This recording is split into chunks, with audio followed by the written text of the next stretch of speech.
Bolivia దేశంలో ప్రభుత్వం కూలగొట్టేందుకు ప్రయత్నించిన సైనిక తిరుగుబాటును ప్రభుత్వం భగ్నం చేసింది. ప్రెసిడెన్షియల్ ప్యాలెస్ ను స్వాధీనం చేసుకునేందుకు సైనికులు పెద్ద ఎత్తున చేరుకోవడంతో వెంటనే అప్రమత్తమైన ప్రభుత్వం ఆర్మీ చీఫ్ కుట్రను భగ్నం చేసింది.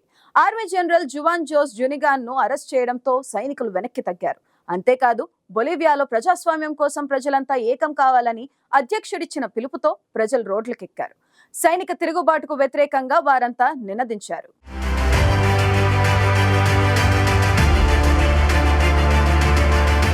బొలీవియా దేశంలో సైనికుల తిరుగుబాటును అక్కడి ప్రభుత్వం సమర్థవంతంగా అడ్డుకుంది. రాజధానిలోని లపాజ్లో సైనికుల తిరుగుబాటు కుట్రను భగ్నం చేసింది. అధ్యక్ష భవనం దగ్గరకు సైనికులు పెద్ద సంఖ్యలో దూసుకొచ్చారు. దీంతో తిరుగుబాటుకు ప్రయత్నించిన నేతలను పోలీసులు అరెస్ట్ చేశారు. అంతకుముందు కీలకమైన ప్రభుత్వ కార్యాలయాలు ఉన్న మురిల్లో స్క్వేర్ ప్రాంతంలోకి సాయుధ వాహనాలు దళాలు దూసుకొచ్చాయి. ఈ తిరుగుబాటుకు నాయకత్వం వహించిన ఆర్మీ జనరల్ జువాన్ జోస్ జునిగాను పోలీసులు అరెస్ట్ చేశారు. దీంతో మురిల్లో స్క్వేర్ ప్రాంతంలోని సాయుధ దళాలు వెనక్కి తగ్గాయి. ఆర్మీ జనరల్ అరెస్ట్ కావడం, అధ్యక్ష భవనం నుంచి ఆర్మీ వెళ్లిపోయింది. ప్రెసిడెంట్ లూయిస్ ఆర్సే ఈ తిరుగుబాటును తీవ్రంగా ఖండించారు. ప్రజాస్వామ్యాన్ని తుంగలో తొక్కాలనే ప్రయత్నాలను తమ ప్రభుత్వం చూస్తూ ఊరుకోదన్నారు. అలాంటి శక్తులను ఎదుర్కొంటామన్నారు. బొలీవియన్ల ప్రాణాలను తీసే తిరుగుబాటు ప్రయత్నాలను మరోసారి అనుమతించమని ఆయన అధ్యక్ష భవనం నుంచి ఇచ్చిన టెలివిజన్ సందేశంలో చెప్పారు. దీంతో ప్రభుత్వానికి మద్దతుగా వీధుల్లోకి వచ్చి ప్రజాస్వామ్య అనుకూల ప్రదర్శనకారుల్లో ప్రజలు పెద్ద ఎత్తున పాల్గొన్నారు. అయితే దేశంలో ప్రజాస్వామ్యాన్ని పునర్నిర్మించాలని కోరుకుంటున్నాను అంటూ తిరుగుబాటుకు యత్నించిన army chief general Juan Jose Zuniga అన్నారు.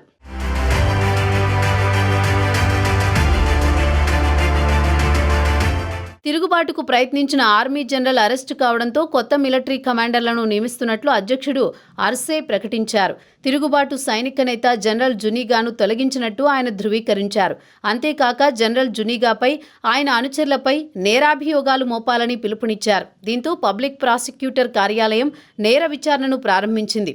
దీంతో ప్రస్తుతం బొలీవియా ప్రభుత్వం చాలా బలహీనంగా కనిపిస్తోంది.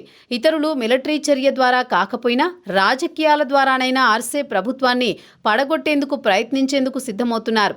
అన్నింటికంటే ముఖ్యంగా మాజీ అధ్యక్షుడు, రాజనీతిజ్ఞుడు అయిన ఎవో మొర్సెల్ మద్దతుపై ఆర్సే ఆధారపడే అవకాశం ఉంది. తిరుగుబాటు యత్నాలకు ముగింపు పలకాలని కోరుతూ వీధుల్లోకి రావాలని తన మద్దతుదారులకు మొర్సెల్ పిలుపునిచ్చారు. ఇక బొలీవియా మాజీ నాయకుడు జీనిన్ అనేజ్తో పాటు రాజకీయ ఖైదీలను విడుదల చేయాలనే డిమాండ్ సహా జనరల్ జునిగా పన్నాగాలకు వ్యతిరేకంగా ప్రజాస్వామ్య సంకల్పాన్ని బలోపేతం చేయడానికి ఇది సాయపడింది.